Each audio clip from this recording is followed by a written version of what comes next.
आज CBSE board का result जारी हुआ है और हमारे जमशेदपुर की डीएवी की छात्रा कौशिकी पाठक इस समय हमारे साथ मौजूद है, जिन्होंने आर्ट स्ट्रीम में 98.2% लाया है।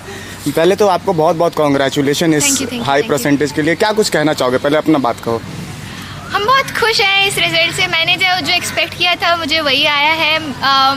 मतलब जिस तरीके से मैंने सोचा था, जो मेरा अप्रोच था, जो मेरा एक्सपेक्टेड रिज़ल्ट था, वही आया है। तो मैं बहुत खुश हूँ। मेरे पेरेंट्स भी बहुत ज़्यादा खुश हैं एंड टीचर्स ऑफ कोर्स खुश हैं एंड मतलब ऑल इन वन मैं बहुत खुश हूँ। कौशिकी, इसके बारे में बताइए, किस तरीके से आपने तैयारी की?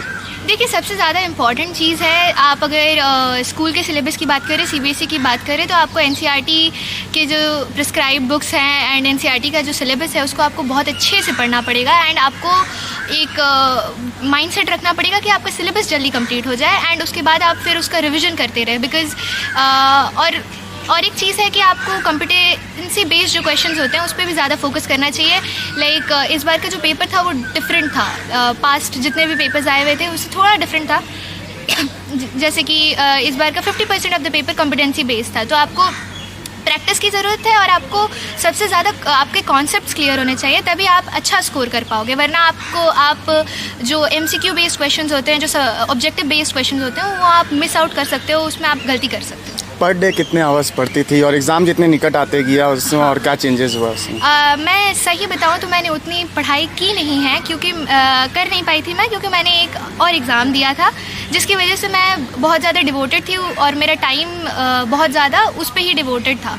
तो मैं एक चीज़ समझती हूँ कि आप टाइम के बेसिस पे आप वो नहीं कर सकते हो कि आप क्या पढ़ रहे हो। आपको एक दिन का वो करना पड़ेगा, टारगेट रखना पड़ेगा कि अच्छा मुझे इस दिन में इतने सारी चीज़ें ख़त्म करनी है, ये मेरा आज कंप्लीट हो जाना चाहिए। वो अगर आप 2 घंटे में कर पा रहे हो, वेल एंड गुड। अगर आप उसमें 6 घंटे लगा रहे हो तो आप तो भी कोई दिक्कत नहीं है। मतलब वो आप पे डिपेंडेंट है। आपको बस वो जो गोल है एक दिन का, या आप वीकली जो गोल करके रखे हो या मंथली गोल करके रखे हो या 2 मंथ्स 3 मंथ्स आपको जिस चीज़ में काम कर रहा है, वो आपका अगर उस टाइम फ्रेम में कंप्लीट हो जा रहा है देन बहुत अच्छा आपका प्रिपरेशन चल रहा है और इसी तरीके से काम कंप्लीट किया जा सकता है। ऐसे अगर आप बोलेंगे कि प्रिस्क्राइब्ड है कोई टाइम पीरियड, ऐसा नहीं होना चाहिए। हाँ, स्कूल के बाद स्कूल का भी प्रेशर बहुत ज़्यादा रहता है, अटेंडेंस वगैरह, बच्चे थक जाते हैं, तो उसके बाद अगर आप 2-3 घंटे दे रहे हो स्कूल की पढ़ाई में, बहुत अच्छी बात है। आपने कहा कि आप कोई और एग्ज़ाम की तैयारी करी थी। कौन से एग्ज़ाम की तैयारी करी थी और उसमें क्या रिजल्ट हुआ? हाँ, मैं कॉमन लॉ एडमिशन टेस्ट, जो क्लैट जिसे बोलते हैं, जिससे नेशनल लॉ यूनिवर्सिटीज़ में एडमिशन मिलता है, वो 1 दिसंबर को वो एग्ज़ाम हुआ था।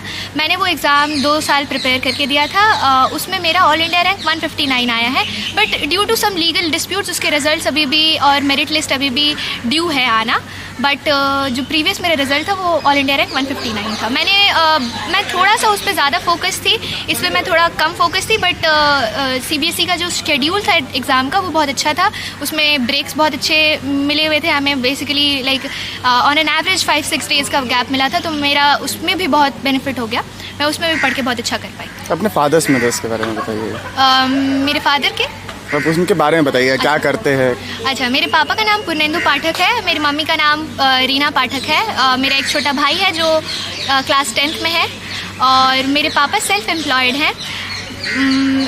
अगर मैं कहूँ कि कोई आदमी अगर हो जिसने मुझे इतना कुछ करने का, मतलब एक सपोर्ट होता है, एक ज़ील होता है ना आदमी के अंदर कि ये करना है, वो मेरे पापा से मुझे मिलता है। बिकॉज़ उनका एक ही एम है कि उनके जो 2 बच्चे हैं, मैं और मेरा भाई, दोनों अच्छे पढ़े एंड वही हमारे गोल्स सेट करते हैं, वही हमें बताते हैं कि ऐसा करना चाहिए, इस तरीके से अगर आप कर पा रहे हो तो बहुत अच्छी बात है।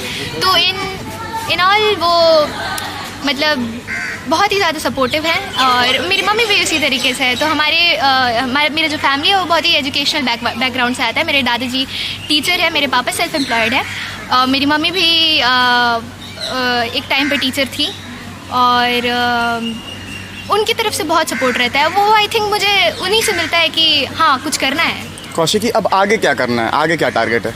आगे मेरा एज ऑफ नाउ तो मैं सोची हूँ कि मैं पहले लॉ परस्यू करूँगी, एनएलयू से ऑफ कोर्स, एंड फिर मुझे अगर मन किया तो मैं सिविल सर्विसेज की तरफ जा सकती हूँ।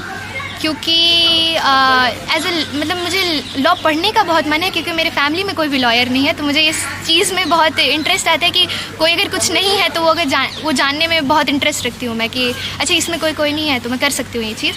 तो मैं इसीलिए लॉ कर रही हूँ। एक इंटरेस्ट है और एक अच्छा फील्ड भी है, उसमें आपका बहुत सारा ओवरऑल डेवलपमेंट भी होता है। तो लॉ इसलिए, एंड उसके बाद एक प्रोफेशनल डिग्री के बाद अगर आप CSE के एग्ज़ाम में बैठते हो तो वो ज़्यादा बेनिफिट करता है। तो मैं इसीलिए सोच रही हूँ कि पहले लॉ, उसके बाद फिर। एक आखिरी सवाल, अब नेक्स्ट बार जब एग्ज़ाम होगा तो उन विद्यार्थियों को क्या कहना चाहोगे, क्या संदेश? चिल रहना है। इस तरीके से नहीं पढ़ाई हो सकती है कि आज से शुरू करेंगे 5 महीने में ख़त्म कर देंगे सब कुछ, उसके बाद सिर्फ रिवीजन करेंगे, ऐसे पढ़ाई नहीं होती। आपको सब ओवरऑल डेवलपमेंट के हिसाब से पढ़ाई करना होता है और चिल रह के पढ़ाई करना होता है कि हाँ उसको इंटरेस्ट लेके पढ़ना है कि जस्ट कंप्लीट करना है एंड एग्ज़ाम देना है, वैसे नहीं होगा। आप ये सोचिए कि आपको कंप्लीट करना है सिलेबस एंड फिर आप धीरे धीरे उसको रिवाइज करते रहे। एक चीज़ ज़रूर मैं बोलूँगी, आप ज़्यादा से जितना कम हो सके उतना सोर्सेज पे जाइए। आप 6 किताब खरीदेंगे, आप एक भी कंप्लीट नहीं कर पाएंगे। इससे बेटर है आप NCERT पे फिक्स रहिए। CBSE NCERT से ही क्वेश्चन पूछता है, उसके आगे नहीं जाना है। That's it.